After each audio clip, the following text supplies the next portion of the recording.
ஒரு ஊரின் நுழைவாயில் ஒரு முதியவர் காவல் காக்கிறார். இளைஞன் ஒருவன் கோபமான முகத்துடன் வருகிறான். பெரியவரே, இந்த ஊர் மக்கள் எப்படி? நான் இங்க குடி வரலான்னு இருக்கேன். உங்க ஊர் மக்கள் எப்படி தம்பி? இளைஞன் வெறுப்புடன் பேசுகிறான். அங்க எல்லாரும் மோசம், சண்டை, பொறாம பிடிச்சவங்க. அதான் ஊரை விட்டு வந்தேன். அப்ப இந்த ஊரும் அப்படியேதான் இருக்கும் தம்பி. இங்க வராதீங்க, கிளம்புங்க. மற்றொரு நபர் கனிவான முகத்துடன் வருகிறார். ஐயா, இந்த ஊர் மக்கள் எப்படி? இங்க தொழில் பண்ணலாம்னு இருக்கேன். உங்க ஊர் மக்கள் எப்படி தம்பி? கண் கலங்கியபடி, அங்க ரொம்ப நல்லவங்க ஐயா. ஆனா வறுமையால இங்க வந்தேன். சீக்கிரம் சம்பாதிச்சிட்டு திரும்ப அவங்களுக்கே போயிடுவேன். ஹா, கவலைப்படாத தம்பி. இந்த ஊர் மக்களும் ரொம்ப நல்லவங்க. தைரியமா உள்ள போங்க.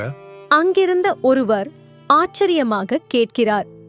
பெரியவர் பதில் சொல்கிறார். ஏன் ஐயா ஒருத்தருக்கு மோசம்னு சொன்னீங்க, இன்னொருத்தருக்கு நல்லதுன்னு சொன்னீங்க? தம்பி, இந்த உலகம் ஒரு கண்ணாடி மாதிரி. நாம எப்படி இருக்கோமோ அப்படித்தான் உலகமும் நமக்கு தெரியும்.